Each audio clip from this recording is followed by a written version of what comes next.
Sir గౌరవ సభ్యులు రాజా గారు, గ్రీష్మ గారు, బీటీ నాయుడు గారు లైన్ మ్యాన్లకు సంబంధించి కొరత ఉన్నది అని అడగటం జరిగింది. అదేవిధంగా బీటీ నాయుడు గారు ట్రాన్స్ఫార్మర్ పోల్స్ కొరత ఏదైనా ఉందా అని అడిగారు. గ్రీష్మ గారు సరైన సౌకర్యాలు లేక లైన్ మ్యాన్స్ ఎక్కువగా మరణించారా అనేది కూడా అడిగారు. సార్ మీరు సభ్యులు అడిగినట్లు డిస్కమ్స్లో కంపల్సరీగా క్వాలిటీ పవర్ మనం సప్లై చేయాలంటే దిగువ ఉన్న అధికారులు అవసరం ఉంది. తప్పకుండా దాని మీద ప్రభుత్వం పనిచేస్తూ ఉంది సార్. లైన్ మ్యాన్ పోస్టులు ఇనిషియల్ క్యాడర్ పోస్టులు కావు సార్.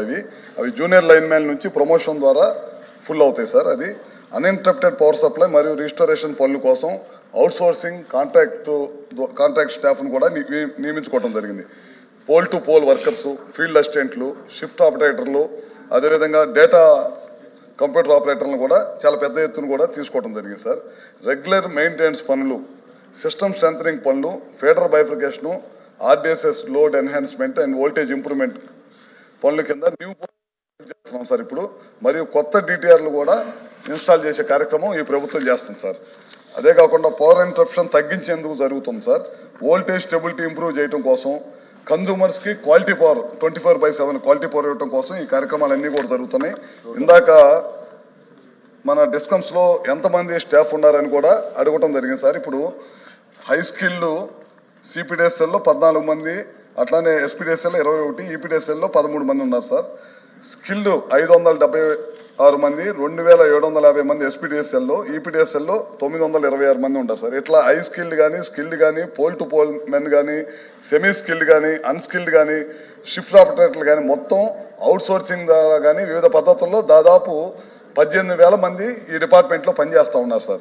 వీళ్ళు కాకుండా రెగ్యులర్ ఎంప్లాయీస్ వచ్చేతలకి జేఎల్ఎం గ్రేడ్ 2 కానీ, జేఎల్ఎంలు కానీ, ఏఎల్ఎంలు కానీ, ఎల్ఎంలు కానీ వీళ్ళందరూ వేకెన్సీ పోస్టులు దాదాపు 4,842 ఎగ్జిస్టింగ్ పోస్టులు ఉంటే దాదాపు 7,000 పైన పోస్టులు మనకి వేకెన్సీలు ఉంటాయి సార్. ఇప్పుడు మనం ఏం చేస్తున్నామంటే పోయినసారి సచివాలయంలో ఎనర్జీ అసిస్టెంట్లు అని చెప్పి చాలా మందిని తీసుకున్నారు సార్. వాళ్ళందరం కూడా దాదాపు 5,585 మందిని మా డిపార్ట్మెంట్లోకి తీసుకొని వీళ్ళకి మళ్ళీ కూడా సెంటర్ ఆఫ్ ఎక్సలెన్స్ అని మన వైజాగ్లో ట్రైనింగ్ సెంటర్ పెట్టాను. ఆ ట్రైనింగ్ సెంటర్కి తీసుకెళ్ళి వీళ్ళందరినీ కూడా ట్రైనింగ్ చేసి రాబోయే రోజుల్లో గ్రౌండ్ లెవెల్లో ఏమాత్రం కూడా ఇబ్బంది ఉండకుండా, మరణాలు లేకుండా ఉండడం కోసం వీళ్ళందరికీ ట్రైనింగ్ ఇచ్చి వీళ్ళందరినీ కనుక నియమించుకుంటే కనుక తప్పకుండా 75% పైన పోస్టులు ఫుల్ అవుతాయి సార్. ఇటీవల కాలంలో ముఖ్యమంత్రి గారి దృష్టికి కూడా తీసుకెళ్ళాం. కొద్దిగా ఏఈలు కూడా కొద్దిగా తీసుకుంటే కనుక బాగుంటుంది. కింద మనం చేపట్టే పనులు చాలా పెద్ద ఎత్తున పనులు చేపడుతున్నాం. ఆ పనులన్నీ కూడా గ్రౌండ్కి పబ్లిక్ రీచ్ కావాలంటే కొద్దిగా ఏఈలు కొరత ఉంది. దాన్ని కూడా అధిగమించాలని చెప్తే దాన్ని కూడా ప్రక్రియ స్టార్ట్ అయింది. తొందరలోనే ఏఈల నియామకం కూడా ముఖ్యమంత్రి గారి దగ్గర నుంచి పర్మిషన్ రాగానే తప్పకుండా తీసుకుంటాం సార్.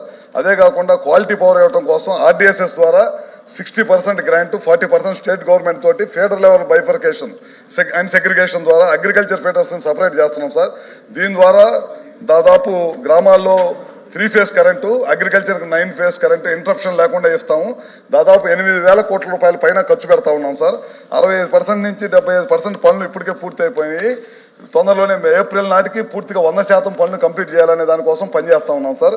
అదే కనుక విశాఖపట్నం లాంటి చోట ఎప్పుడు తుఫాన్లు వచ్చినా సరే ఇబ్బంది జరుగుతుందని చెప్పి అండర్ గ్రౌండ్ కేబులింగ్ ద్వారా ఆ ఏరియాలో కూడా మొత్తం ఈ విధంగా చేస్తున్నాం సార్. ఇటీవల కాలంలో ఫ్లడ్స్ వచ్చినప్పుడు కూడా మా డిపార్ట్మెంట్కి సంబంధించిన మెన్ అంతా కూడా డిస్కమ్లు అనే పరిధి లేకుండా ఎక్కడ ఫ్లడ్స్ వస్తే అక్కడికి వెళ్ళి 24 గంటలు పనిచేసి ఇటీవల కాలంలో వైజాగ్లో కానీ లేకపోతే విజయవాడలో కానీ ఎక్కడ ఫ్లడ్స్ వచ్చినా సరే పనిచేసి 24 గంటలు రీస్టోర్ చేసే కార్యక్రమం కూడా చేస్తున్నామని చెప్పి కూడా తెలియజేసుకుంటూ ఖచ్చితంగా తొందరలోనే ఈ ఎక్కడైతే లైన్ మ్యాన్లు కానీ మిగతా డిపార్ట్మెంట్కి సంబంధించిన కొరత ఉందో వాటిని అన్నింటిని కూడా ప్రభుత్వం సరైన టైంలో నియమించుకోవడానికి ప్రయత్నం చేస్తాం సార్.